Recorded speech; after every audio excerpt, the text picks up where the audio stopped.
Y ese dolor lo utilizo para decir, ahorita te ayudo a elegir carrera. ¿Qué te parece si antes nos hacemos estas preguntas? Puta, los ojos, güey. Los chavos así. Mis sesiones son de 3 horas, güey, con adolescentes. Siempre me dijeron, no te van a aguantar ni 20 minutos.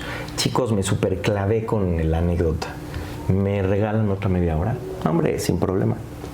¿Por qué? Porque están... El espíritu, porque ves cómo se salen, están así. Quieren más. Porque están acomodando. Entonces, lo que logré aprender a hacer es, antes de tomar una decisión, hay que voltear a ver nuestra mente, cuestionar nuestra mente, entregar ese modelo operativo y empezar a construir. Porque yo soy el programador, güey.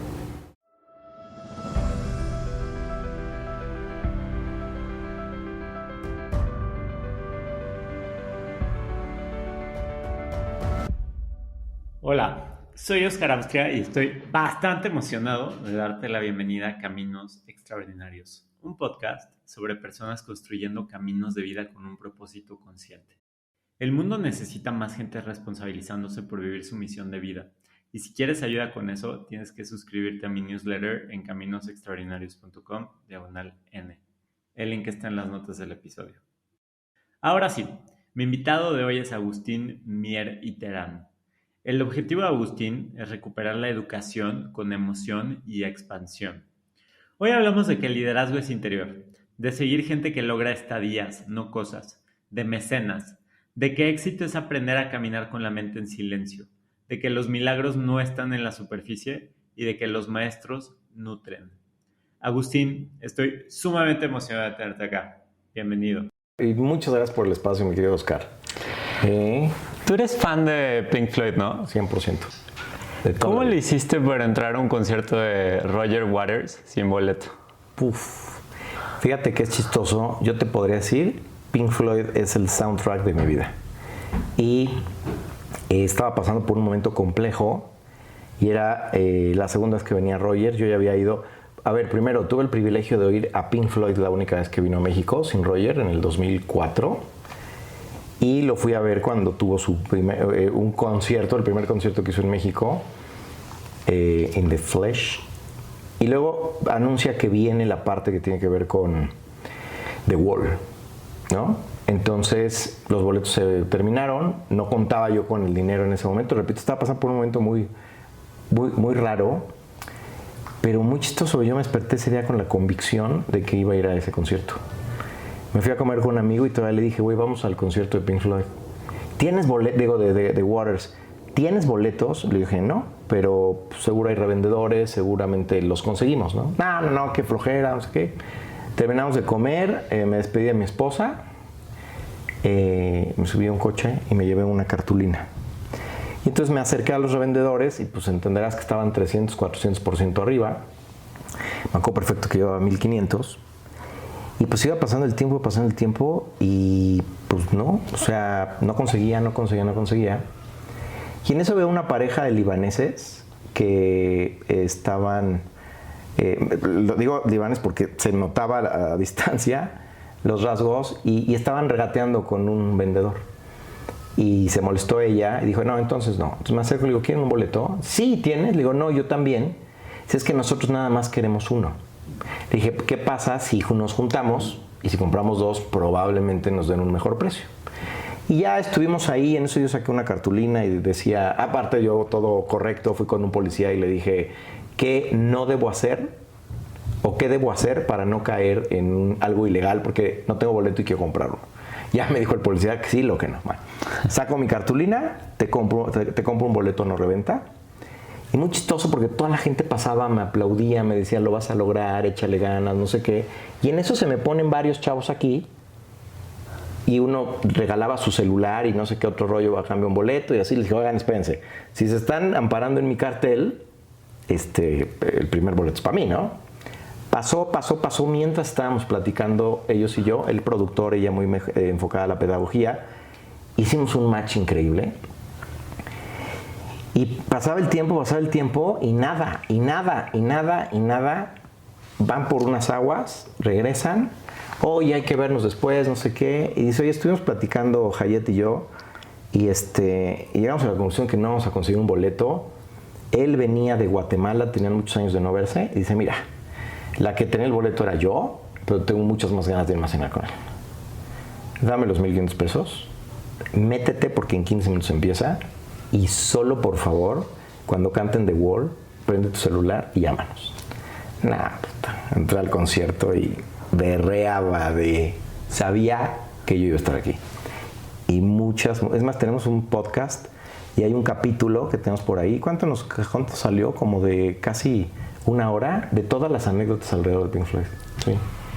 Muy mágico, man. Y como esas muchas historias de hacia ahí voy, hacia allá me dirijo. Ahorita me encantaría pasar al tema de manifestaciones, que sé que es un tema que te gusta, pero algo que me llama la atención de ti es que tú no tienes una misión en la vida. ¿Por qué? Totalmente. Porque mira, primero yo me sé espíritu, ¿no? Y mi alma viene a desdoblarse hay una parte que yo, por lo que he entendido, vengo a aprender o vengo a entender algo, ¿no? Oye, entonces esa es la misión. Pues no necesariamente. Yo creo que sí hay un predestino, que es eso que voy a conocer, que voy a vivir o que voy a entender. Y lo he visto a lo largo de mi vida, porque hoy a los 47 años te puedo decir dónde tengo mis restricciones más claras, dónde están las cosas que más trabajo me cuestan, y es ahí donde yo considero que lo que más te cueste es en donde está el punto que vienes a aprender. Pero pensar que tengo una misión o que tengo un propósito es darle demasiado valor al personaje. O sea, Agustín nació para. Agustín tiene que encontrar. Y aparte tiene que encontrar, o sea, quiere decir que está fuera. Y es poner mi vitalidad, es poner imagínate, mi vitalidad, mi plenitud, mi felicidad en manos de algo que cuando lo encuentre me voy a sentir bien. Entonces, lo que he ido entendiendo, y que paradójicamente quien me dio el empujón para decir, claro, por supuesto, y así es como lo asumo, es en la película de Soul, cuando de repente están en todo este conflicto del propósito, y dice uno de ellos, güey, ¿y si la vida no tiene propósito? ¿Y si el único propósito es vivir? Y ahí llega la conclusión de que no, yo no tengo ningún propósito. Oye, y la educación y todo lo que haces es en donde desdoblo, en donde se está desdoblando mi ser. Pero si hubiera solo un propósito, una misión, yo, en mi caso, en todo caso sí sería desdoblar mi espíritu en lo que haga. Entonces, no sabes la presión que me quita. Porque en una de esas estás buscando algo que no existe, y yo creo que ahí se nos va mucha vida, ¿no? Me encanta esto que dices, y ahorita mencionaste un par de temas, ¿no? Pero una es, tú sabes muy bien lo que te cuesta trabajo, y ahí es donde te tienes que enfocar. Cuando nos conocimos, me preguntaste mi fecha de nacimiento, y sorpresivamente el resultado de la numerología da que tenemos como perfiles muy similares. Me gustaría preguntarte, ¿qué dice la numerología de tu personalidad? Fíjate que no me clavo tanto en numerología, más bien lo pedía en ese momento por un tema de un modelo por ahí que me ha llamado mucho la atención, que se llama Human Design. Y a ver, claramente, por muchas cosas que pasaron alrededor de mi vida, he tenido una búsqueda constante, una curiosidad, y he explorado pues muchas alternativas. Y cuando llego a un perfil, que es el que compartimos, que le llaman proyector, me quedó claro todo lo que había vivido. O sea, me quedó claro que mis primeros 30 años de vida fueron un momento crucial, un momento de un desenlace de repente hasta catastrófico, y cuando de repente observo en ese modelo que los primeros 30 años de vida de alguien con mis características es cuando vas a brevar una cantidad de experiencias muy fuertes para entender cosas muy profundas, y que luego viene un momento de integración, y que de ese momento de integración saltamos, si todo lo hacemos bien, a un momento donde ahora el camino es el desarrollo de tu sabiduría interior. Me hizo todo el match saberme que esta es mi parte más poderosa que tengo, como que somos superhéroes todos y tenemos partes muy definidas, ¿no? Hay gente que tiene mucha energía. Yo más bien soy de energía muy sutil. Yo necesito espacios de mucho silencio, espacios de mucha soledad, espacios donde pudiera yo de alguna manera como conectar con esa parte interior en mí. Y es chistoso porque, ¡pum!, cuando ya saco, o sea, que te cuente mi equipo, o sea, cuando Agustín saca una idea, ya trae todo un desarrollo. O sea, como que no hago ruido, y cuando llego, ¡pum! Y eso es muy del perfil de nosotros, que nacimos hasta cierto punto para ayudar a dirigir la energía de otros, ¿no? En ese modelo, quienes tienen energía no tienen dirección, y quienes tienen dirección no tienen energía. Y eso creo que forma parte de la naturaleza para que podamos estar todos compenetrados, ¿no? Y entonces a partir de ahí, pues es una herramienta más. Yo creo que nunca hay que casarnos ni predeterminarnos una herramienta, pero pues sí me dio de repente como un entendimiento mayor y un entendimiento hacia otros para respetar las maneras singulares de ser, de operar, porque tenemos una tendencia a creer que el mundo es como soy, y no es cierto. Somos un mosaico y un abanico. Y ahí es en donde se rompen las relaciones de socios y donde se rompen las relaciones de pareja y de amigos y demás, cuando crees que tu visión es la correcta. Y pues no, hay distintas visiones y ese es un gran ejemplo. Como ese y como temas, tipologías de personalidad y muchos otros que hay, ¿no? Desde los más esotéricos hasta los más científicos. Pero yo creo que con que conozcas una parte de tu singularidad, encuentras tu acomodo y si eres un hombre de valores, aparte vas a entender la base que tiene que ver con la empatía, de entender que el otro procesa de una manera muy diferente a ti. Mencionaste tus primeros 30 años de vida como un periodo natural en tu evolución. Me gustaría entender cuáles han sido como estos puntos de inflexión a lo largo de tu vida. Entiendo que de niño te tenías poliomielitis. Así es. Y que eso influenció mucho tu manera de ser, de observar, de todo. ¿Pudieras platicarme no solo el momento de inflexión de poliomielitis, sino como los grandes puntos de inflexión a lo largo de tu vida y qué has aprendido de cada uno? Sin lugar a dudas, yo creo que mis primeros 30 años, antes decía que fueron los más complicados, pero pasé por otra. Yo tengo algo muy claro. O sea, yo aquí no vengo a jugar una posición en donde me interese la revista, me interese el líder, me interese el unicornio, y respeto mucho a quienes crean que por ahí su camino. Mi camino es interior y pago el precio. Y de repente hay que tener cuidado con lo que se dice porque puta te la creen y te andan mandando un reto sabroso. Entonces, pues imagínate, como niño, pues yo no entendí como a los 3 años y medio me llega lo que se cree que es polio o secuela de polio. Pero yo de la nada dejé de tener operatividad en una pierna y se empezaba a extender a otra. Entonces, lo que era natural para un niño, que era correr, jugar, brincar, pues yo no podía porque tenía unos aparatos que me separaban las piernas, ¿no? Y fue pues un momento muy difícil para mi familia y para mí, porque aparte el diagnóstico era que me podía seguir. Y yo iba a ortopedia, fui atendido por un extraordinario doctor, pero me tocaba ver casos que decías, o sea, que volteabas a ti y decías, estoy bendecido porque por lo menos no estoy así. Niños completos, no, o sea, no me acuerdo lo que vi, de ahí me salió un trauma a las inyecciones, porque a mí me inyectaban en la pierna una cosa horrible.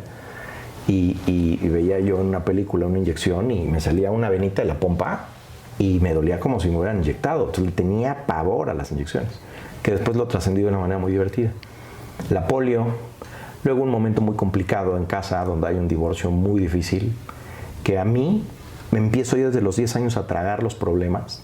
No tengo esa dirección y pues yo era muy intenso, siempre he sido muy intenso. Ahí me di cuenta el nivel de intensidad que traía, que terminé generándome 6 úlceras, me termino desangrando, deriva en un colapso cardíaco con un paro que me logro salvar de milagro, y luego de ahí 2 colapsos gástricos, una epilepsia. Mi papá se va a los 16 años yo me quedo al frente de mí y a los 18 al frente de la casa, con deudas y con cosas muy fuertes. Yo me acuerdo que me levantaba a las 5 de la mañana para irme corriendo a la universidad. Regresaba a la 1 para comer lo más rápido posible, hacer lo más rápido, lo más que pudiera de tarea, para ver si podía dormir algo, porque a las 5:30 entraba de mesero.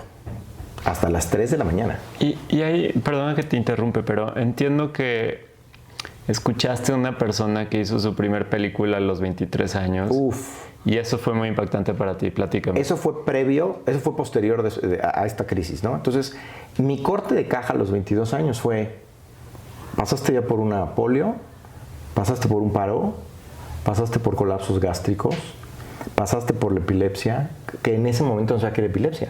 O sea, yo tenía muchos problemas para las matemáticas y para el inglés. Y no sabía por qué. Y después me entero que fue un tema neuronal. 5 cambios de carrera, nunca por promedio, siempre por... Yo me cansaba, me hartaba de lo que vivía, porque con eso ya tenía hambre de vida. O sea, ya me morí. Yo ya me morí y regresé. Puta, quiero... O sea, esto no puede ser nada más de tener un título, tener familia. Ahí es como que rompí esa barrera. Llego a la universidad, me acuerdo perfecto ese día. Me está dando clase el director de la carrera en una universidad que yo considero una de las mejores en las que llegué a estar. Y que no necesariamente es tan popular, fíjate.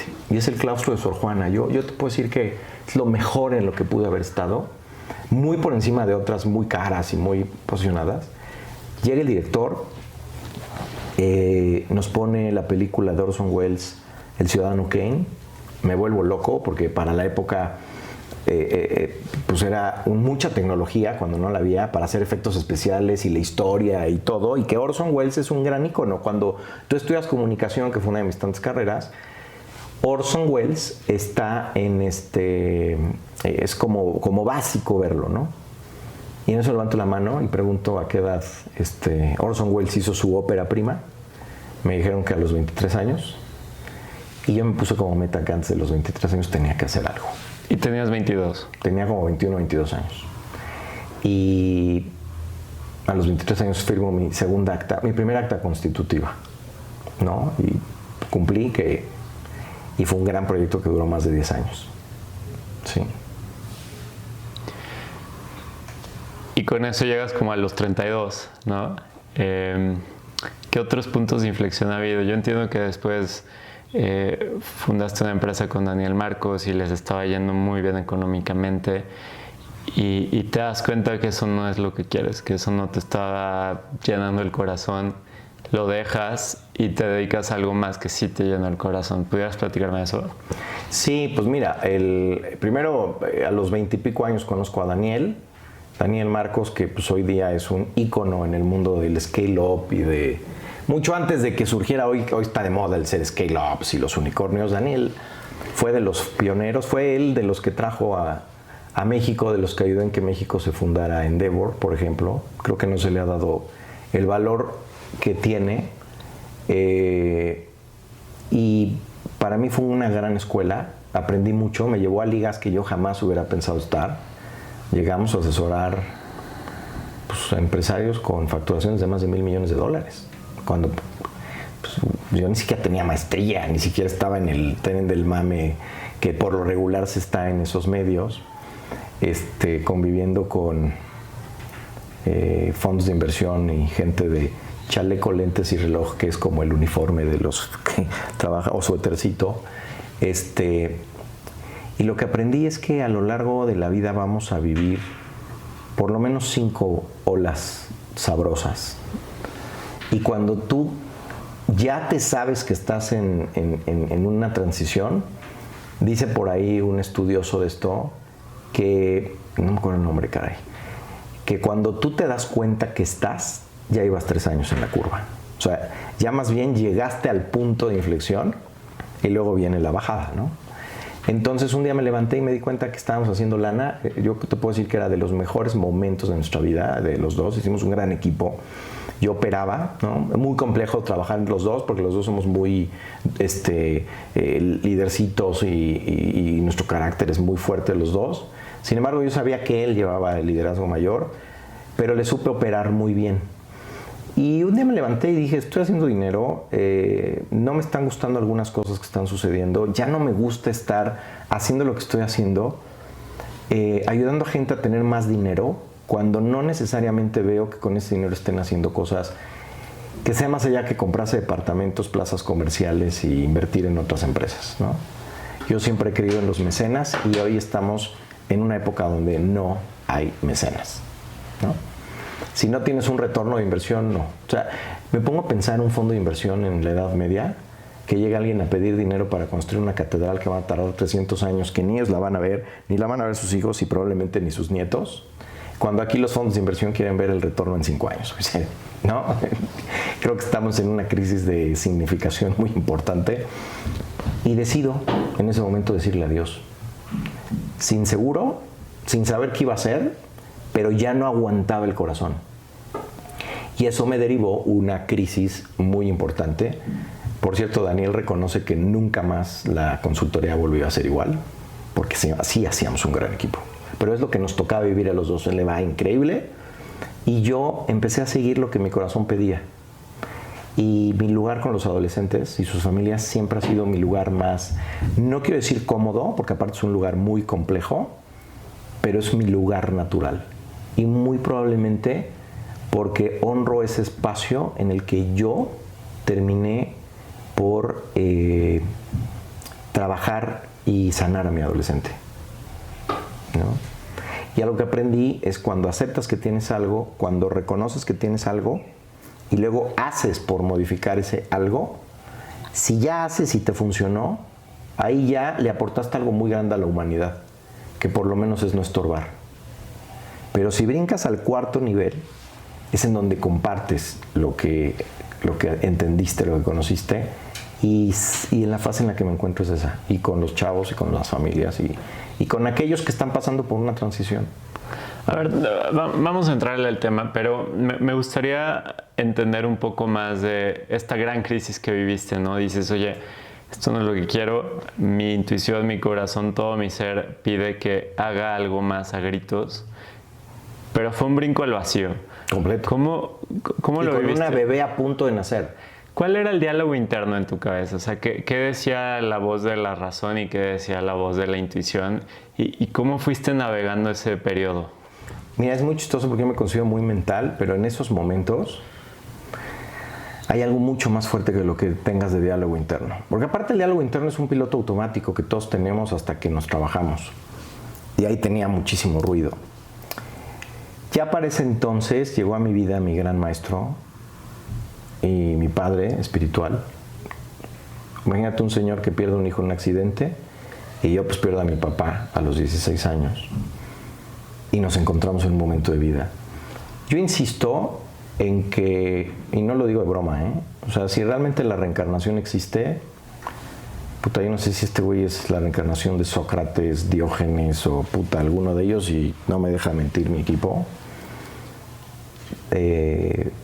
Estamos frente a un verdadero pensador. La filosofía pasa por una crisis muy fuerte, en donde los filósofos se vuelven narradores de ideas de otros y le dan 30 vueltas a todo. Y no conozco todavía algunos que estén construyendo desde el pensamiento propio. Y este hombre ya lleva más de 40 años pensando por sí mismo, ¿no? Donde ya deja de hablarte de una cita y como dijo un muerto, algo, sino él ya se atreve a, desde su experiencia más todo lo abrevado, a tomar decisiones. Entonces ese se vuelve un punto muy importante en mi vida, ¿no? Entonces, ¿qué sucede? Que al final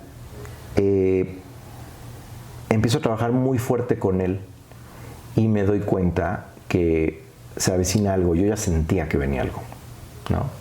Tengo un conflicto muy fuerte con un empresario por un tema en el que yo no estaba de acuerdo. No grave, era un tema, es más, baboso, ¿no? Pero yo los veía como, no sé, diferente a como claramente hoy los veo. Y Oscar me preparó y me aventé un gran tiro. Hoy formo parte de esa familia como consejero. Nos ganamos mutuamente, creo yo. Y fue una batalla, fue como un upgrade en mi vida, ¿no? De romper como cascarón. Y tú me dices, oye, ¿qué pasaba por tu mente? No me acuerdo, fíjate, pero sí te puedo decir lo que pasaba por mi panza. Y sí estaba yo, me sentía raro. Y empezaba a entrar en una dinámica de salud muy rara, ¿no? Tiempo después, pues eso derivó en una gran crisis que llegué al divorcio, cerré las empresas y pasé por una crisis de salud donde descartamos cáncer, me salió una urticaria rarísima, o sea, hasta que con ayuda de 2 médicos, un neurólogo, un gran médico ayurvédico y Oscar como mi guía, autoinducimos una crisis, ¿no? Como un... O sea, güey, si ya te caíste, cáete todo, cabrón. O sea, no te quedas en la superficie del divorcio. El divorcio no es el problema. Hay algo más abajo. Ay, te das cuenta que hay un tema de autoestima. Ay, te das cuenta que hay un tema de significaciones, ¿no? Yo creía que estar con gente de poder era vivir poder y no es cierto, güey. El poder económico no es poder vital. Y poder vital no necesariamente, quien tiene poder vital, pueden ser personas... es más, a veces el poder y el dinero y la belleza te distrae de tu verdadero cauce para encontrar lo que vienes a aprender. Entonces, ¿qué hice? Pues decir, órale, vámonos al sótano y lo que encontremos, ¿no? Y ahí, pues sí fue un momento muy parecido al de... Lo narro porque lo viví como tal. Si viste la película El Aviador, esa escena en donde él está perdido y se encierra, es la escena en la que yo estoy durante 3 semanas. Me acuerdo un día que le hablé a Oscar y le dije, estoy a punto de dar un paso a la locura. Eran las 3:30 de la mañana, yo estaba colapsado. Me dijo, dalo. Y a menos de que tu vida corra peligro, me llamas. Y me dejaron solo. Pasé días sin comer, bajé de peso enormemente. Y se aparece el yoga, se aparece pues, una serie de cosas. Y me entregué por completo a lo que viniera. Y dispuesto a todo. Ya había perdido todo, güey. ¿Qué más podía perder? La vida. Y eso me llevó a un punto tal de que un día me pongo a ver El Señor de los Anillos y me doy cuenta que El Señor de los Anillos tiene 2 historias. La oficial, que todos conocemos, pero la verdadera historia es una historia oculta. Y el Señor de los Anillos, de lo que habla es del proceso de iluminación de Gandalf, de pasar de Gandalf el gris a Gandalf el blanco. Y el punto nodal es cuando se enfrenta al dragón y lo vence, va caminando, el dragón lo agarra y lo jala y se van al abismo. Exactamente es lo que viví. No quiero decir que llegué al proceso de iluminación, que si hubiera un objetivo en mi vida, claramente el más importante de todos es algún día llegar a ese grado. Eso sí me mueve y me conmueve, pero no me preocupa.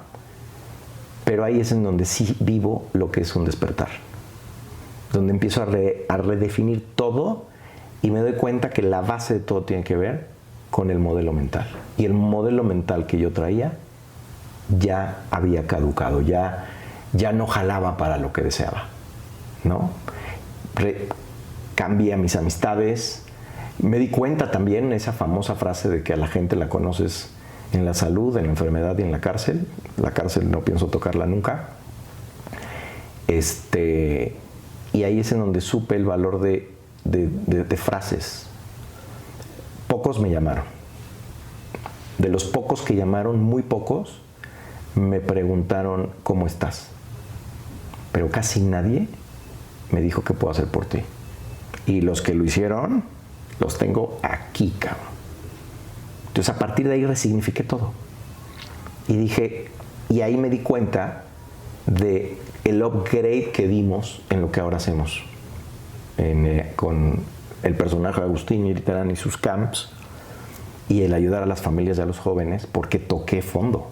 Y me di cuenta en dónde están los errores que cometemos, que son errores de significación. Es vivir en piloto automático. En el mundo hay muchos problemas, pareciera.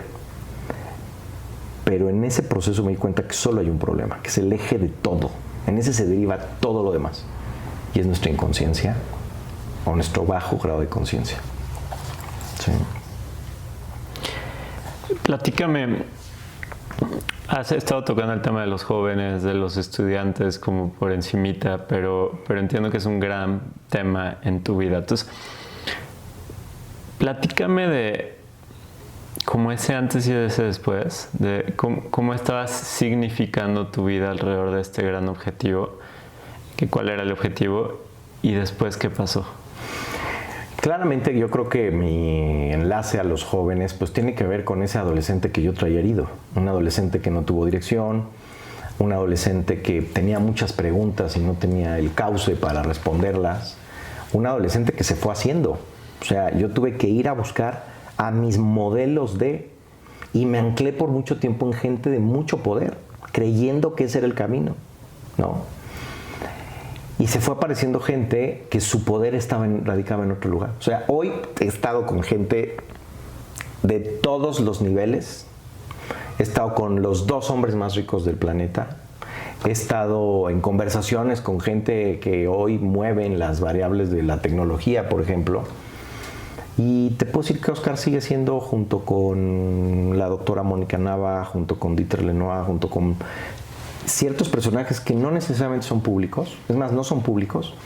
Es el famoso poder nivel 5 que dice Jim Collins, en donde la principal característica es que ese líder no aparece. O sea, oye, te tenemos que entrevistar porque el éxito, háblale a Oscar, que es el que operó eso, y él te va a decir, no, pero es que no quieren salir, no les interesa salir. Alguna vez quise entrevistar a mi terapeuta Mónica Nava, y me dijo, llevo muchos años en que estoy adentro. O sea, no hay interés. Y esa gente me empezó a interesar. Mi ícono era Steve Jobs y lo seguí por muchos años hasta que diseñé una definición de liderazgo y me di cuenta que el liderazgo es interior. Y que lo que mal llamamos líderes, la revista Líderes Mexicanos se debería llamar dirigentes. Porque el liderazgo es una variable interna. El que no se lidera no puede liderar a otros. Entonces tú puedes no estar liderado y dirigir una empresa. Y conocí a muchísimos que dirigen corporaciones gigantescas rotos por dentro, con problemáticas durísimas. Entonces llegó un punto en que dije, ¿sigo con lo que se rompió o evito que se rompa?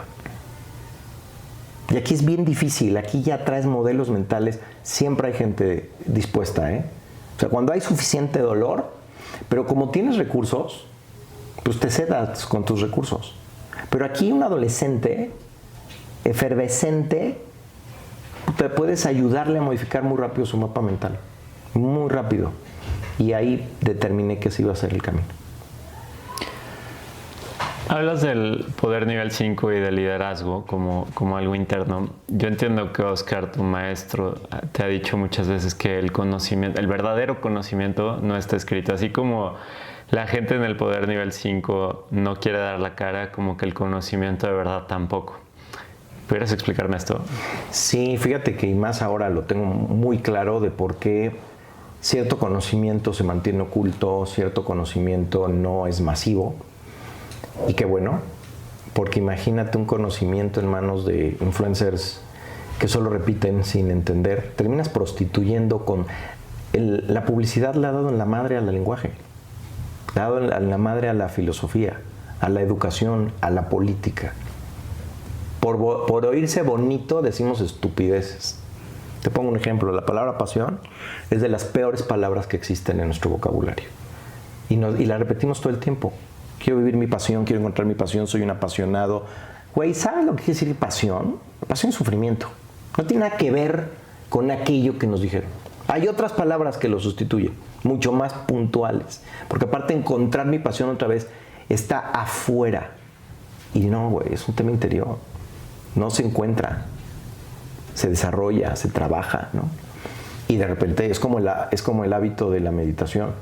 Meditas y no pasa nada, meditas y no pasa nada, meditas y no pasa nada. Un mes después meditas y no pasa nada. Al año meditas y no pasa nada. Y es una gran prueba de que solo está para el que sigue. El que deja de esperar el resultado y se abraza al proceso, no se ha dado cuenta que cada vez que medites una gota, hasta que llega un momento en que el vaso, y en ese momento alcanzas un nivel de claridad. Oscar me dice, solo recuerda. Yo no vengo a enseñarte, vengo a ayudarte a recordar. Y hemos estado trabajando fuertemente en atrévete a pensar por ti. Atrévete a hablar por ti, por muy estúpido que sea lo que vayas a decir, ya empiezas a ser tú. no la cultura que te ha abrazado o la cultura a la que perteneces. Y las nobles verdades no están escritas. Es más, yo te puedo decir que los libros más importantes de la humanidad, que son poquitos, todos son canalizados o revelados, ¿no? Y ahora me gustaría pasar otra vez a lo de los jóvenes, porque o sea, yo entiendo que lo que estás haciendo, tu vocación en este momento de tu vida es ayudar a jóvenes a encontrarse y transformarse, metiendo esta dosis de espiritualidad y conciencia. Pero si te soy honesto, no entiendo muy bien qué significa o qué haces. ¿Pudieras platicarme de eso? Sí, yo más bien atiendo a gente que está en una condición donde tienen que tomar una decisión vital. Todos los días tomamos decisiones. La araña toma decisiones. Salgo o no salgo porque están estos güeyes ahí y me van a pisar, ¿no? Tomaste la decisión de ponerte lo que te traes puesto, tomé la decisión de usar estos lentes y no otros. Todo el tiempo, todo momento estamos tomando decisiones. Pero hay unas decisiones que son vitales, que marcan y que van a tener una necesidad de tiempo y una necesidad de energía muy importante. Pero que aparte, a partir de ese punto, se generan derivaciones que pueden trascender cosas muy fuertes. No son tantas y son muy puntuales, ¿no? Entonces yo empecé a darme cuenta que no hay un espacio de reflexión. Yo te aseguro que no has pasado por un espacio de reflexión profunda en la escuela. Te empiezan a meter conocimiento como loco, información. A lo locos, a lo loco. Luego de ahí saltas a la universidad, ¿no? Que es un tutorial, y te meten información. Y luego brincas y llegas a la empresa y te meten información y no has resuelto las preguntas vitales. Preguntas vitales innecesarias para determinar el nivel de compromiso y el nivel de decisiones, precios y trabajos que tienes que hacer. Y yo creería que la preparatoria debería desaparecer como se conoce y volverse ese espacio no promedial, sino ese espacio de vivir, de experimentar, ¿no? No de ser un promedio. Es una idiotez ser promedio y ser bueno en todo. Una estupidez, o sea, no hay nadie que sea bueno en todo, ¿no? Entonces yo lo que hice fue encontrarme espacios en donde, a ver, si yo salgo y digo, te ayudo a tomar decisiones vitales y te pela, eres coach, eres esto, no. Entonces dije, oye, ¿por qué no agarro problemas que la gente cree que son comunes y que están muy identificados? Entonces la gente cree que es un problema elegir carrera. La gente cree que es un problema cambiarse de carrera. La gente cree que es un problema darse cuenta a los 30 años que todo lo que ha creído y todo lo que ha estudiado, pues ya en la realidad no era lo que quería, sino era lo que le acomodaba. A veces ni siquiera mi idea de mí, sino la idea que otros tienen de mí, o lo que a otros les da seguridad, porque yo siempre he dicho que el miedo más grande que tiene un papá después de que te mueras es sin duda que te vaya mal.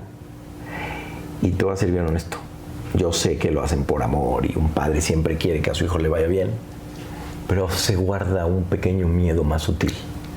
Si a este güey le va mal, va a ser un pinche estorbo para mí. Entonces es un miedo de, o sea, un hijo colapsado en drogas, todo lo que conlleva a la estabilidad de una familia. Un hijo que no logra encontrar causa en el mundo laboral, todo lo que le va a provocar a la familia. Te retrasan tu proyecto personal, pero no reconocemos ese miedo. Entonces creemos que el tema, que sea exitoso, güey. No, güey, que no me estorbe, ¿no? Entonces, ¿qué hice? Que encontré el espacio y la pregunta. Y fíjate qué interesante, cuando hablamos de innovación casi siempre nos vamos a la tecnología y algo muy deslumbrante, ¿no? Y nosotros somos muy innovadores. Lo acepto, somos muy innovadores. Porque la innovación más grande que hemos hecho es haber cambiado la pregunta. ¿De qué estudio y en dónde? Que es donde el 90 y pico % de la gente se enfoca. Y nosotros antes decimos, antes de eso, ¿quién elige? ¿Qué eres? Y la decisión de carrera es una decisión espiritual. Porque tú quieres ser feliz, tú quieres estar pleno, tú quieres sentirte bien. Todo esto es incuantificable, es intangible, es abstracto. Pertenece al mundo del espíritu. Pero lo queremos resolver con una herramienta. Entonces necesito estudiar la carrera más importante, la más cara, la más segura, que me garantice que yo voy a ganar ese espacio y ese lugar. ¿Sabes cuánto poder le estás dando a lo que no tiene poder? Y la universidad más top, el 80 y pico % de jóvenes van a estudiar en la universidad que les garantiza un ambiente padre. La gente elige universidad por lo social, en un porcentaje gigantesco. Ahora nos dicen que en la adolescencia se va a tomar la decisión más importante de tu vida. Qué chinga para un adolescente oír eso, cabrón. O sea, vienes saliendo del cascarón. No te vistes como quisieras, sino el presupuesto y el contexto en el que vives. No te juntas con quienes son como tú, sino con quienes te encontraste en el camino por los espacios que tus papás te generaron. No estudiaste en el modelo educativo que hubieras querido porque es el modelo que tus papás te pusieron, la religión que te pusieron. O sea, tienes una carga genética y tienes una carga contextual, ¿no? Y yo descubrí que sí hay una decisión muy importante que se toma en la adolescencia, que inconscientemente la hemos direccionado a lo que vas a estudiar, ¿sí? Y eso pues es, no hay modelo más pobre que el modelo de la preparatoria, que todo debería centrarse, no me gusta decirle vocación, porque habrá que entender también que es vocación, no tiene nada que ver con elegir carrera, pero por lo menos que fuera el espacio de autoconocimiento, el espacio de reflexión, el espacio de donde se hicieran los MVPs, güey, donde se hicieran las iteraciones, donde se hicieran los pilotos personales y profesionales para después ya salir a lo que oferta el mercado, y que todavía yo creo que el mercado universitario debería empezar por MVPs, ¿no? Pero pues siguen siendo instituciones medievales con modelos medievales. Entonces, hay un punto ahí de inflexión muy interesante en el que descubro que la pregunta de vas a tomar una de las decisiones más importantes de tu vida es cierta. ¿Y cuál es la decisión? La decisión es, ¿sigo pensando y operando con un sistema operativo caduco, genético, contextual? ¿O comienzo a partir de esta decisión y lo que conlleva a arrancar una nueva etapa en mi vida de experiencia consciente? Entonces no me va a definir la universidad ni la carrera, el valor que yo voy a tener, sino va a ser mis valores y mi productividad que van a nutrir el compromiso de explorar. ¿Y sabes por qué lo encontré? Porque fue lo que a mí me pasó. ¿Yo por qué me cambié 5 veces de carrera? Porque me aburría. Me aburría de que son muy pocos los buenos profesores que desde el corazón nutren. Porque un maestro nutre y un profesor explica. ¿Y sabes qué quiere decir profesión? Con la fe por delante. No tiene nada que ver a lo que te vas a dedicar, con la fe por delante. Y si eso sumas que nuestras universidades no tienen filtros de entrada complejos, fíjate cómo cambiaría la educación. La educación cambiaría radicalmente si en lugar de tú decidir a qué universidad irte, fueran al revés las instituciones las que definieran si tú te le antojas o no. Cambiaría completamente. Entonces, ¿yo qué pasaba? Pues entraba con puros cuates que nada más estaban ahí porque era lo que sigue, güey. Y sigue siendo eso, ¿eh? Pues yo tenía hambre, yo ya me había muerto, güey. Aparte yo no tenía red. Entonces me di cuenta que cuando hay hambre y hay dolor, tienes de dos, o te acostumbras a vivir ahí, o dices, mira, nunca más, cabrón. Y te cambia. Pero también creo que quien lo quiera hacer consciente no tiene que pagar la cuota de dolor. ¿Y qué dije? Me voy a volver un puente. Entonces llega un chico a un cambio de carrera todo jodido, porque jodió la expectativa de los papás, porque jodió el capital, ¿no? Con el que ya gastaron 200,000, 300,000 pesos. O si estás en pública, pues todo el tiempo, hay una sensación del tiempo, ¿no? Cuando vas a elegir carrera sientes que te sobra tiempo, cuando vas a tener un cambio de carrera sientes que el tiempo se te acabó.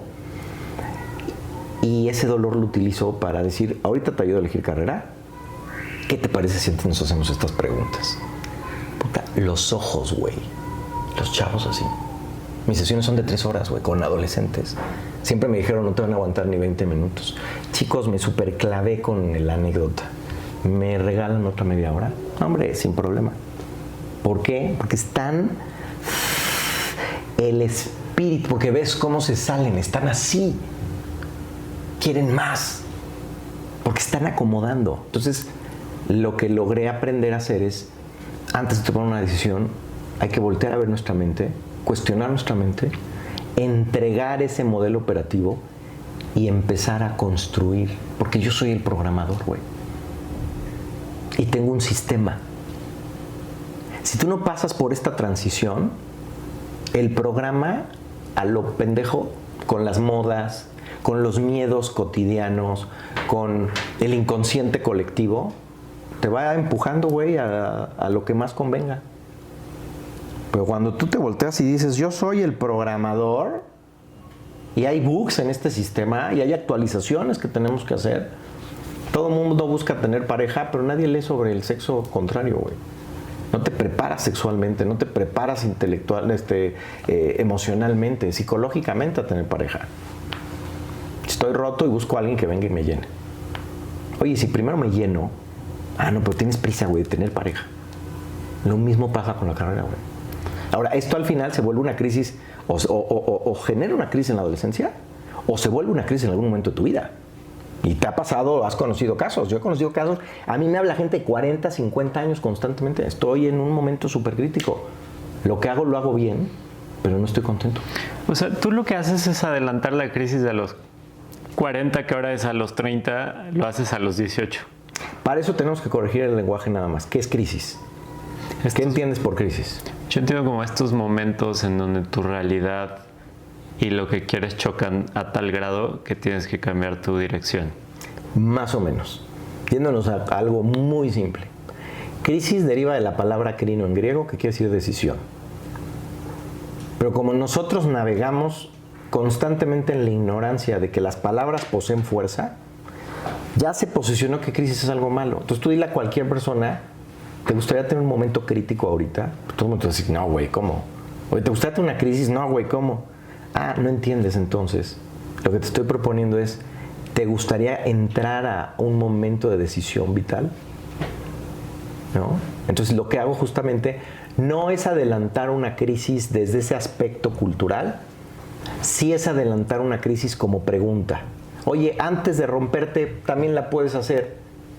Y en una de esas, ¿no? Con la experiencia de guías, no tienes que entrar enhuevado a la universidad para darte cuenta que por ahí no es. ¿Sí? Entonces están los que se enhuevan y crecen en conciencia, o los que dicen, ¿sabes qué, güey? Tienes razón, cabrón. Entonces, ¿cómo me vitalizo, Agustín? Y ahí, pues los entreno, cabrón, ¿no? Y platícame un poquito del entrenamiento. Pues mira, el entrenamiento, primero mis modelos son introductorios, resuelven el problema que traes, elección de carrera, cambio de carrera. Es muy divertido que los adolescentes están viviendo una crisis, o sea, una decisión vital, y al mismo tiempo los papás están viviendo una crisis en una decisión vital. Entonces también tengo modelos para papás. Pero esos modelos son introductorios y te ayudo a resolver lo que tienes que resolver con respecto a eso que traes. Si tienes las condiciones, que las condiciones son varias, ¿no? Que si tienes el compromiso de hacerlo, que si te vas a comprometer, como digo, a los puntos que tienes que resolver previo a esa decisión, si vas a pagar el precio de esa decisión, ¿no? Todo el mundo quiere ser como Steve Jobs, pero nadie quiere pagar el precio de Steve Jobs, cabrón. Ayer en nuestro círculo de hombres estábamos platicando que como que muchas personas en el mundo corporativo están insatisfechas, ¿no? Por este tipo de razones, de decir, simplemente como que la naturaleza humana no encaja al 100% en un setting corporativo. Por eso durante 23 años de nuestras vidas las instituciones educativas como que nos van formando hacia poder hacer un semillero para las instituciones corporativas. Y algo que mencionábamos es que si la educación fuera diferente y nos permitieran o incentivaran como encontrar nuestro propio camino, nuestra propia manera, probablemente muy poquitas personas se irían a una vida corporativa, ¿no? La gente terminaría siendo o artistas o coaches o como algo más que nutre el corazón y impacto en el mundo y etcétera, ¿no? Entonces, es una pregunta doble. Por un lado, me gustaría entender de estos trabajos que haces con los adolescentes, ¿siempre deriva en perseguir una carrera en una universidad o hay quien dice, es que esto no es para mí, yo hago otro tipo de camino? ¿Cómo ves esa dinámica entre decir, oye, si hay una necesidad de seguridad de un adolescente de poder forjar su propio camino y quizás en una etapa donde no tiene experiencia haciéndolo, y al mismo tiempo decir, oye, pues quizás como que la carrera no le llama tanto una vez que ya exploró conscientemente qué quiere, ¿no? ¿Cómo trabajas esa parte? A ver, de entrada yo te diría que para que la educación pueda resolver eso, entonces quiere decir que la gente que te educa ya lo resolvió. Y tristemente, no digo todos, pero hay una enorme cantidad de profesores, pocos maestros, profesores, gente que ha encontrado en la educación un lugar para vivir, porque no han encontrado chamba, ¿no? Y las universidades tienen barreras de entrada que alguien de clases mínimas y supervisiones nulas, ¿no? Entonces, no es la educación. Esto es algo que tiene que partir de casa y de ti, ¿no? Porque el no tener educación formal no es garantía de que te va a ir mal, como tener educación formal tampoco es garantía de que te vaya a ir bien, ¿sí? ¿A quién le va bien, a quién le va mal? Son sus exploraciones, son sus decisiones y las circunstancias, ¿no? Yo estuve buscando por muchos años tener un programa de radio. Y traigo contenido y traigo, ¿no? Y nunca se dio las circunstancias. A ver, y hice pilotos y con familia metida en medios de comunicación y la vida dijo no, güey. Hoy lo entiendo. Pero en su momento, pues sí era frustrante, cabrón. Y un amigo está en Derecho, está saliendo de la carrera y le digo, wow, Derecho, güey, qué buena onda, güey, ¿qué te quieres especializar de abogado? Se me caga el mundo del Derecho. ¿Cómo, güey? Pues cámbiate de carrera. No. Me da muy buena estructura. El güey en una peda, lo oyen hablar, y dice, mi familia tiene un medio de comunicación y en menos de lo que canta un gallo, el amigo tiene un programa de televisión hablando de política. La circunstancia... No, un tipo con un contenido y algo padrísimo, pero muy chavo, ¿no? Muy astuto, no astuto, porque sí es muy inteligente. Él no es astuto, es inteligente. Él sí trae. Pero, güey, en una peda. Yo me tardé años, cabrón. Entonces, pues ese tema del échale ganas es importante porque pues tienes que seguir fortaleciendo y tienes que seguir armándote, pero nunca dejes de lado que también se tienen que dar las circunstancias, ¿no? Y si no se dan, pues no te frustras, güey. Pues yo nunca pensé que iba a ser un pedagogo raro, güey. Ya me dicen el curandero, me dicen el doctor. Entonces, ¿por qué? A donde voy, doctor, mire, dirán, ¿cómo está? Güey, no tengo ni maestría, güey, ¿no? Entonces, es muy divertida esa parte porque es complicado. Sigue América Latina siendo muy silvestre en creer que el único camino es lo universitario y las carreras seguras, ¿no? En Europa y en otros países pasan cosas muy diferentes. Aquí seguimos estando muy en el rancho y he estado con familias que su capital puede traducirse en 4 generaciones súper cómodas. Y de repente le sale el hijo que quiere ser maestro de yoga y puta, es un pinche incendio, güey. Ah, ¿cómo, güey? Es el primogénito, aparte, se tiene que quedar con la fábrica, Agustín. ¿Cómo yoga, güey? Se va a morir de hambre. Oye, güey, tienes dinero de sobra, cabrón. ¿Por qué mejor no lo becas? ¿Por qué mejor no lo mandas a las mejores universidades de yoga? Y capaz si le vas a regalar al mundo al siguiente gran yogi o al siguiente gran escritor o al siguiente gran pintor. Y una de esas te sobra un poco más de lana y apoyas a otros 2 o 3. Pero no, güey, siguen pensando en sus departamentos y en sus centros comerciales, cabrón. Y en hacer más riqueza, cabrón. ¿En dónde radica el problema, mi querido Oscar? En 2 aspectos muy importantes. Primero, tu estilo de vida. Si tu personaje te gobierna, tu personaje tiene que ser importante. Y una persona importante viste con ropa importante, anda en coches que describan el grado de importancia que él tiene. No anda con la mujer que desea, anda con la mujer que pueda ser deseada y que garantice que tiene una imagen de, ¿no? Metes a tus hijos a las escuelas más caras, no necesariamente a las mejores. Y así tomamos decisiones a lo pendejo. Cuando volteas, ya traes una carga, güey, insostenible de tu personaje. ¿Sí? Y entonces ya no te puedes salir del corporativo, güey.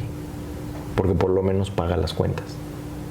Entonces yo creo que una definición inicial y que se las recomiendo mucho a los chavos es: vivan austeros. No necesitas todo lo que crees que necesitas, güey. A los chavos les digo, tú es un celular de 40,000 pesos, güey, para tu WhatsApp. Veo tus redes sociales y subes la peda, no subes una foto donde se requiere una cámara que permita. Entonces, mientras yo no reconozca lo que soy, la cultura y mi personaje me van a secuestrar. Y recuerda que esto es un modelo económico que vive del consumo. Entonces me encargaré todo el tiempo de decirte que te hace falta, que te hace falta, que te hace falta. Y Apple, que es una marca que quiero mucho, también sé que es una marca que nos ha metido una estupidez de estar esperando.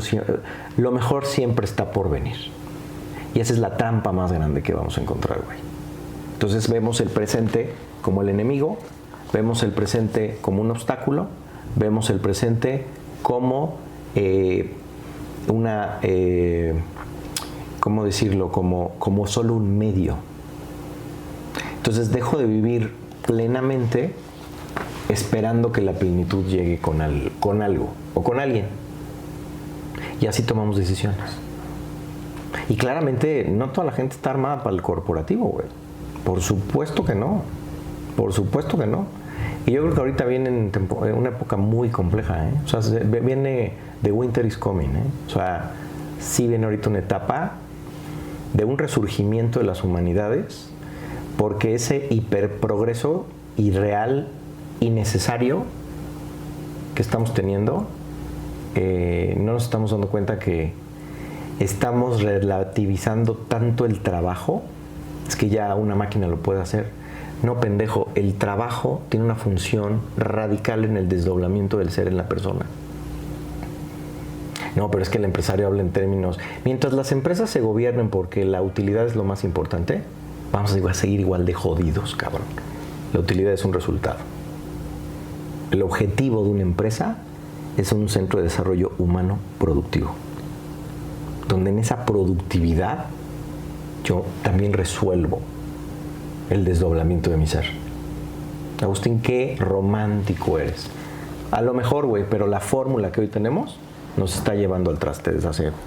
No sé si te respondí. Me gustaría profundizar, o sea, yo tengo 18 años, trabajo contigo y me doy cuenta que no quiero estudiar en la universidad y no tengo un mecenas, ¿no? que me financie como explorar, a ver qué quiero hacer para crear algo. ¿Cuál es la opción ahí? A ver, hoy creo que tenemos condiciones muy distintas a las que yo, por ejemplo, tuve. O sea, hoy yo estudio todo el tiempo. O sea, lo que hubiera dado por haber tenido Amazon a los 18 años, Google, güey, y Spotify, cabrón. Yo gasté una millonada en discos y hoy, por menos de lo que te costaba un disco, tienes la biblioteca de Alejandría, la música a un clic, ¿no? Hoy te puedo decir, a ver, esta es capciosa y compleja responderla, y ojalá me oigan muchos papás esto. La carrera es una opción, hoy, de muchas. Yo honestamente prefiero a alguien autodirigido, que conforme va avanzando va tomando, y mi curso de marketing digital y mi no sé qué. Pero es muy difícil encontrar gente también así. A ver, yo se la compro a un chico de 18 años cuando ya trae una idea desarrollándose, un proyecto, cuando ya va por el segundo o tercer proyecto.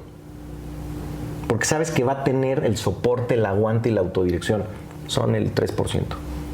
El resto, en niveles socioeconómicos medios altos, Medios socioeconómicos bajos están en sobrevivencia, cabrón. Pero en medios altos, están en flotis, güey. Porque ese ha sido su modelo educativo y familiar. Te resuelvo todo. Y les quitan el agua. Y de repente, Agustín, ¿cómo hago para que mi hijo salga adelante? Está apático. Pues sí, güey. Antes del celular le resolvías todo. Todo. O sea, no tienen problemas los chavos, güey. Ahora con el celular les metiste una ventana de expectativa. Entonces, esta generación tiene un gran reto adicional, güey. Tienen secuestrada la atención. Es una generación que toca el botón y les llega el producto. Ya no ven el proceso. Entonces es una generación deprimida porque todo tiene que ser evidente. Y muy satisfactorio y placentero. Generación endrogada, o sea, brutalmente en dopamina. Entonces, sí me llegan y sí he apoyado a chavos y hacemos la estrategia con los papás. Y ponemos KPIs, o sea, y ponemos objetivos. Y armamos. Y aquí te tomas esta materia, y aquí te tomas esto, y tómate este curso. Desdoble el proyecto, te vienes, revisamos y seguimos siguientes pasos. Que yo creo que así debería ser la universidad, honestamente. Que tú vayas escogiendo conforme vas necesitando. Y no, pues a mí me dieron cálculo, güey, que según me iban a volver acá, yo la sufrí, era súper bruto, reprobaba, me sentí un pendejo. Y nunca he necesitado el cálculo, güey. Y ahí me gustaría entrarle, ¿no? Porque tú elegiste a los adolescentes, pero hablamos de un problema que se viene gestando desde antes. Tú eres padre de una niña de 6 años. Y ahorita hablábamos de a qué escuela la metiste y por qué. Y me gustaría entender, ok, tú estás atacando un problema ya encauzado y tratando de reencauzarlo, resignificarlo y ayudar donde puedes. Pero si nos vamos un poquito antes, a edades más tempranas, ¿cuál debería ser el rol de los papás? Dejarlos. Perdóname, justamente como para que lleguen y sean el 3% de los que llegan contigo y no el 97%. Quitarle ese rigorismo a la escuela. Que el objetivo es un promedio, el objetivo es una calificación. Es lo más estúpido que existe. Yo te voy a ser bien honesto. Yo no quería que mi hija entrara a una escuela. Yo creo profundamente en los modelos de unschooling, en donde papás nos juntamos y regresar a esa educación de institutrices en la exploración. La escuela es la vida. En la escuela no necesariamente tiene que haber sabiduría y conocimiento. Es más, te matan a veces. Entonces yo no quería. Mi terapeuta me dio un par de consejos sobre la importancia de la estructura. Se la compré, la verdad. Y claramente la mamá de mi hija pues dijo, no, espérate, una escuela, ¿no? Ahora yo conozco, pues te puedo decir que la mayor cantidad de escuelas de esta ciudad, de las más renombradas, de las más... Y me cuesta mucho trabajo decirte a qué escuela la mandaría, porque las conozco desde adentro. Las conozco desde sus alumnos. Y dije... Y la escuela que opté, la opté porque era la escuela en la que cuando me llegaban los chavos tenían un indicador que siempre me llamó la atención. Amaban su escuela, salían felices, güey. A mí no me importa ni la excelencia académica, todo eso es bullshit, güey. ¿Sí? Todo eso, todos esos rollos no me interesan, güey. A mí lo que me interesa es que mi hija tenga un entorno en donde se pueda desdoblar en libertad y jugar y exponenciar y no delimitar. Conforme vas creciendo en el modelo educativo vas delimitándote más, cuando debería de ser así, cabrón, ¿no? Y más adelante no sé qué pase con ella. Yo sí sé algo, a lo mejor me equivoco, pero es muy probable que mi hija no estudie una carrera como muchos de sus compañeros, porque acuérdate de mí, Oscar, las universidades ya están en tiempo fuera. Si no cambian los modelos a los que están acostumbrados. Buenísimo. Hay un libro que se llama Generaciones que habla que generaciones fuertes crean tiempos fáciles y los tiempos fáciles crean generaciones débiles y las generaciones débiles crean tiempos difíciles y los tiempos difíciles crean generaciones fuertes. Yo creo que somos una generación débil entrando en tiempos difíciles y eso nos va a tener que fortalecer. Entonces, lo que yo estoy intuyendo es la manera en la que eso juega con las universidades es, o sea, nos están educando para esperar que los tiempos sean fáciles, no difíciles. No nos están educando para aprender a desarrollar nuestras propias habilidades. Entonces, infiriendo todo lo que tú dices, yo pensaría que lo más natural de la vida sería que a los 10, 11 años ya estés empezando a ver cómo haces un poquito tu vida, ¿no? Y que a los 18 ya hayas experimentado, intentado, fallado. O sea, como vivir un poquito esta necesidad de generar autonomía mientras todavía estás protegido por tus padres, ¿no? No que te protejan hasta cierta edad y luego te dejen brincar al vacío, sino que tú aprendas a hacer. No te protegen, te sobreprotegen. Evitarle broncas a nuestros hijos es evitarles generar neurotransmisiones o neuroplasticidad. El estarlos metiendo solo en los grupos que me son afines, les estás evitando tener una epigenética más amplia social. Las habilidades se desdoblan en tiempos problemáticos, ¿no? O sea, hay talentos latentes que surgen justo cuando tienes que resolver algo, ¿no? Yo que creo, yo veo esa visión también muy determinista, porque es decir, en esta generación todos se jodieron y eran así. No, yo creo algo más esperanzador y es personal. Sí podemos hablar generacional como lo hace este autor, porque es parte del drama que te dije en un principio. El problema eje es la inconsciencia. El grado de inconsciencia que traemos ahora, ¿no?, origina que entonces sea una generación jodida a lo mejor. Pero no es porque esté predestinada, sino más bien hemos creado las condiciones para joderla. Pero así como las podemos crear para A, las podemos crear para B. Y lo que yo estoy intentando hacer es justamente esa masa crítica de gente consciente a muy temprana edad, que cuando logras entrar en conciencia al joven, automáticamente se modifica el entorno familiar, ¿no? Y bueno, pues esto lo hago yo con camps y talleres y programas y demás, pero también lo voy a empezar a hacer en contenidos gratuitos y también lo voy a empezar a hacer porque hay que tener una oferta para distintos grados de complejidad, para distintos grados de personas, para distintos niveles de compromiso, ¿no? Y estuve hace unos días con un chico que solo me dio una conferencia, hace 20 y pico años.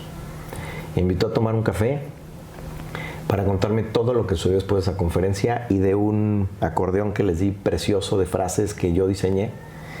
Y yo no sabía que muchos lo han tenido y lo tienen hasta ahorita, que decían en momentos difíciles abría mi acordeón y me acordaba de ese tema de poner en coherencia mi corazón y mi mente, de ir por cosas más sublimes, que uno crece primero hacia abajo y luego hacia arriba, que primero es la profundidad del ser para poder después desdoblarnos en la horizontalidad del hacer. Y me contó cómo fundó su empresa, los dilemas que ahora tiene. Y dices, wow, fue con una conferencia. Entonces ahora los desarrollos, ¿no? Ya llevo 25 años en esto. Paradójicamente me alejé del mundo emprendedor cuando me empecé a sentir raro, ¿no? Cuando como mentor de repente las preguntas se iban más a cómo hacer para ganar más dinero, si billeteo más a mi equipo, ¿crees que se motive para que sea más productivo? Entonces me fui a preguntas más complejas y más profundas. Y por primera vez los mentorados se quejaron y dijeron, Agustín es muy espiritual. Es bueno, pero es muy espiritual. No da call to action. ¿Se acuerdan que estamos acostumbrados a los 5 pasos, las 5 cosas, ¿no? Y decidí terminar mi camino. Me di cuenta que ese camino tenía que cerrar. Y a los siguientes días me reconoce una institución global muy divertida y muy interesante como un spiritual changemaker. Entonces, a veces hay que dejar ir, hay que vaciar. Y entre que se va yendo y está llegando, esta parte es crítica y caótica. Porque a veces se seca todo, se tiene que secar la tierra para que con la siguiente lluvia el agua penetre con mayor profundidad. Pero nadie quiere. Todos queremos, dice mi maestro Oscar una frase, que nos gobierna durísimo a todos nosotros.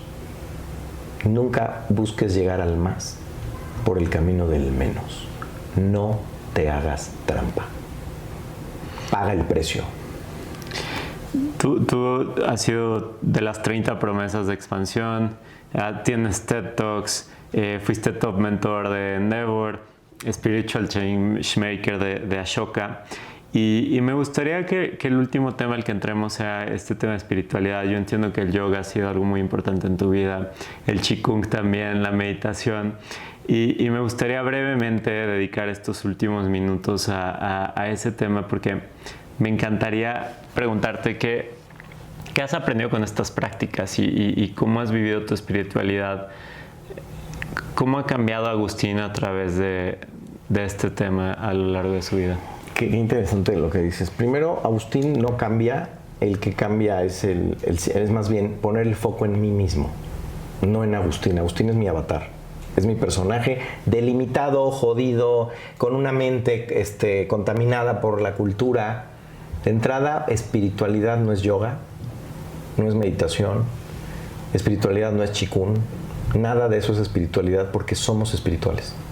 La diferencia es el grado de despertar que tengamos. Y despertar no es otra cosa más que darme cuenta que soy la conciencia, que soy una conciencia consciente, ¿no? O sea, soy consciente de que soy consciente. Y es un paso enorme, ¿no? Y llegan estas grandes herramientas. Yo te puedo decir cosas muy fuertes, como por ejemplo, en un momento crítico de mi vida llegué el yoga de una manera mágica.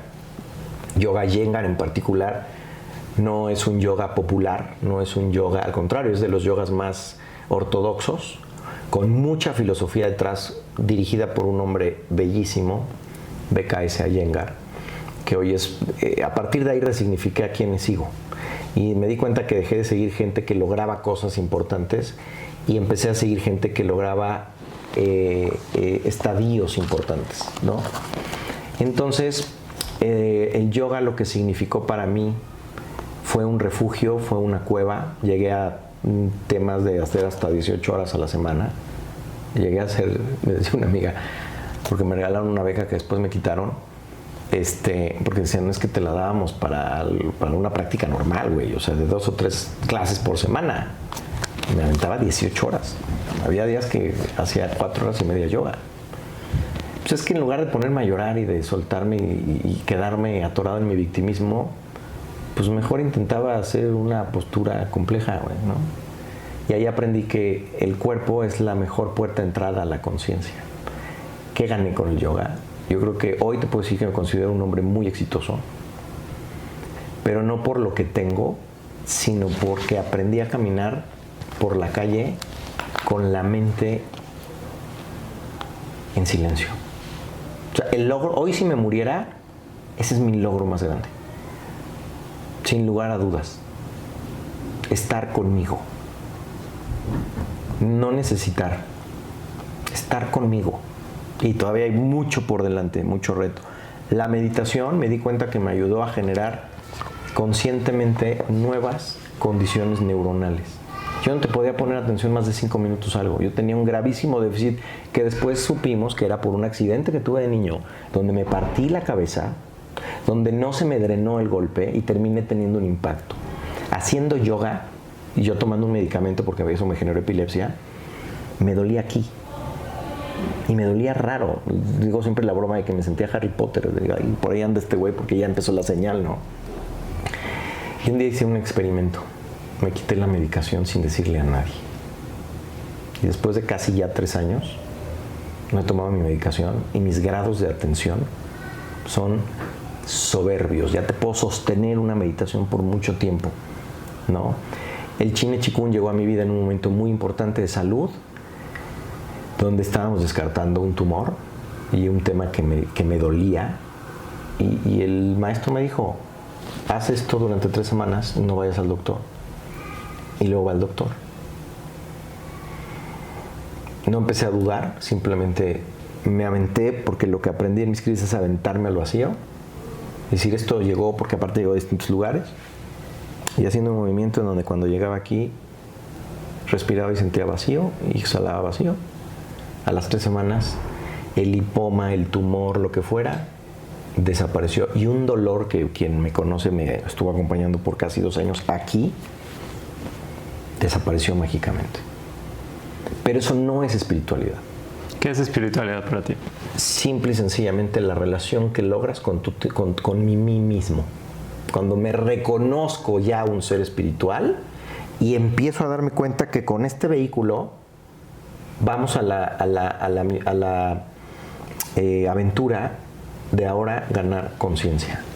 ¿Y qué es conciencia? Empezar a observar que una cosa son los eventos y otra cosa son mis sensaciones. Empezar a estar así, el que soy, mi personaje, y que lo que le pasa a este es para entendimiento de este, ¿no?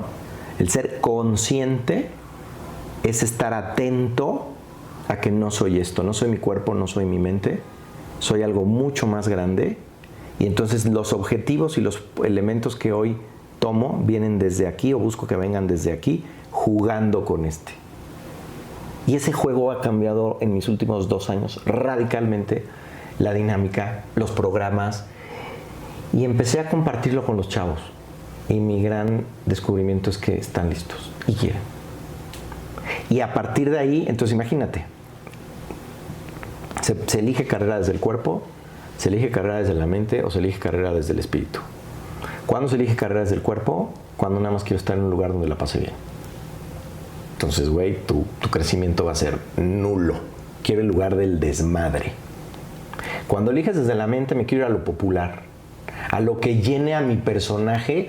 Y entonces esa universidad, yo tengo que decir que soy de Harvard o de Tarará o de Stanford porque me van a valorar más así. Qué pobre pensamiento, güey. Que algo afuera de mí, mi ropa, mi universidad, otros digan que yo valgo. Eso es cuando estás en el mundo de la mente.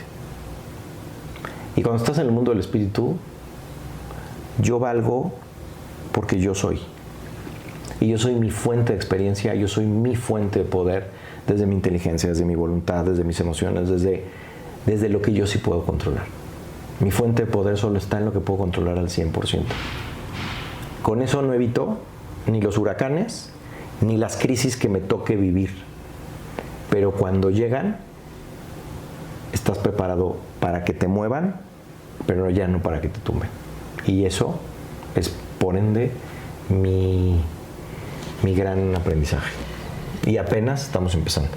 Vaya aprendizaje, gracias por compartirlo. Pues muy gracias, mi querido amigo, y gracias por este espacio, caray. Ya para cerrar, Agus, ¿qué consejo le darías a una persona que se encuentra insatisfecha con su camino de vida actual? Pues mira, más que un consejo, yo creo que más bien le pediría que se haga una pregunta. ¿Por qué estás insatisfecho? ¿Por lo que decidiste? ¿O estás insatisfecho por los pesos que la gente te ha puesto encima y que tú también te has puesto encima? ¿Tu insatisfacción es de tu personaje? ¿O es de esa voz que, por cierto, siempre la has sentido? Tu cuerpo ha cambiado. ¿Nunca has sentido una presencia que ha estado contigo todo este tiempo y que sigue siendo la misma? ¿No te ha pasado? ¿Y que ese no ha crecido? O sea, no sigue estando ahí. A ese hazle caso. A ese hazle caso.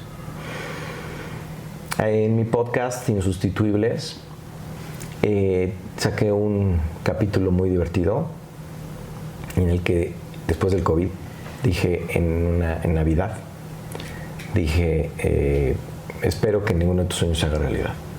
No, güey, se me mentaron la madre, la gente se super incendió. Y les decía, güey, no le terminaste de escuchar, ¿verdad? No, pues que cuando vi eso, ¿cómo, Agustín? Venimos de esto y... ¿Desde dónde defines tus deseos y desde dónde defines tus objetivos? Desde lo que conoces, güey, y no conoces nada. Lo peor que te puede pasar es que logres lo que quieres, porque no hay magia, güey. Suéltense a la vida y solo hagan lo que les corresponde. Me corresponde estudiar, estudio, güey, pero a la profundidad donde llegue a puntos donde aparece la magia, aparecen los milagros, güey. Los milagros no están en la superficie, cabrón. Los milagros están en quienes bajan, en quienes exploran, ¿sí? En quienes resuelven, en quienes curan, en quienes... Y vuelves a salir y dices, puta, ¿yo sabes qué gozaba de la universidad? La cantidad de congresos, güey. Yo hice 40 congresos nacionales, locales, internacionales. Era la manera de justificar no estar en la clase. De un cuate que viene a pasar lista y a ponernos a exponer, pues mejor me salgo y así conocí al Daniel, güey. Daniel llevaba así de tarjetas. Se las repartí todas, güey. Pero solo uno me habló. Y terminó siendo mi socio. ¿No? Te toca estar en pareja, vívelo en pareja. Oye, Agustín, ¿pero vienes de un divorcio? Sí, también se vale, güey. Mi gran maestro, uno que tengo por ahí, pues le tocaron 3 divorcios, güey. Y en el tercero es cuando se dio cuenta y dijo, estoy repitiendo el mismo patrón. ¿No? Entonces sus exparejas fueron sus maestras, güey. Entonces vive la vida y deja morir. Dicen que la mayor bendición que te puede pasar en esta vida es morir antes de morir. ¿Y qué es eso, güey? Cuando justo haces esto. Mi personaje no soy yo, soy este. Y ahora desde este voy a vivir la experiencia. ¿Y cómo se vive la experiencia desde aquí? No hay planes. Pones un objetivo. Yo tengo objetivos con la empresa y los tengo. Pero ya los cómo estamos dejando que la vida opere. Y si estamos en momentos críticos de repente, si se resuelve, se resuelve. Si no se resuelve. Y si se van a pelear contigo, se van a pelear contigo. Y si no, se van a pelear contigo. Pero deja que se peleen, güey. No ya tengas al jurado diciendo que eres culpable cuando ni siquiera se han venido a pelear contigo, güey. El que logra vivir en presencia se da cuenta que se abre el libro y ahora eres el que hace magia. Esa es la verdadera alquimia de la vida. Aprender a gobernarte, aprender a vivir en presente. En el único espacio donde hay vida, güey. Porque ahí ni el futuro ni el pasado existe. Al pasado se accede en el presente y al futuro se accede en el presente. Entonces, estar regresando todo el tiempo aquí, todo el tiempo aquí, todo el tiempo aquí, es justamente una jugada espiritual. Tus crisis llegarán, te vas a sentir mal, pero unos minutos o media mañana, ya no 3 meses, como por lo menos a mí me pasaba. Sí, güey, me llegan momentos en que yo... Y al mediodía, ya, güey, agarras tus recursos. Y el mejor recurso es entregarle a la vida, decir, no sé qué hacer con esto. Te lo ofrendo, dame la percepción correcta. Y me perdono porque no lo sé hacer mejor. Y perdono a todos aquellos que hayan estado involucrados. Esto es un juego. Nos lo tomamos demasiado en serio, güey. Muchísimas gracias, mi querido Oscar. Admiro el compromiso de Agustín con servir en la educación de los adolescentes en México. Antes de irte, entérate de cada nuevo episodio de Caminos Extraordinarios dando clic a seguir en Spotify, Apple Podcasts o YouTube y comparte este episodio con gente que quiera vivir su propósito. Yo soy Oscar Austria y puedes encontrarme en el Instagram caminos.extraordinarios. Eso es todo por hoy. Nos vemos en el próximo episodio, del cual te dejo una probadita.